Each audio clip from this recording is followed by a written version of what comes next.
കത്തിയൊക്കെ എന്തുവാണ് നീ നഖം വെച്ചാണ്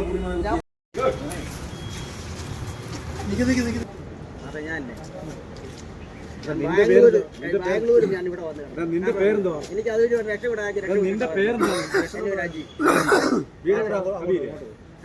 ബാംഗ്ലൂർ ചെയ്തിട്ട് ഞാൻ തിരിച്ച് ഇന്നലെ വന്ന് ഇവിടെ വന്ന് ഇറങ്ങിയത്. എനിക്ക് അതൊരു രക്ഷപ്പെടാൻ കാരണം ഞാൻ പിടിവരാൻ വേണ്ടി ഇരിക്കുകയായിരുന്നു. ഞാനൊന്ന് ഒറ്റ ഒന്ന് പിടി കയറാൻ വേണ്ടി ഇരിക്കുവായിരുന്നു വൈകിട്ടത്തേക്ക്. അല്ലാതെ പറയാൻ ബാംഗ്ലൂർ വരെ പോയി. Sir, just video call. He is a person. Sir. Okay, sir. Okay. Yes. Come on.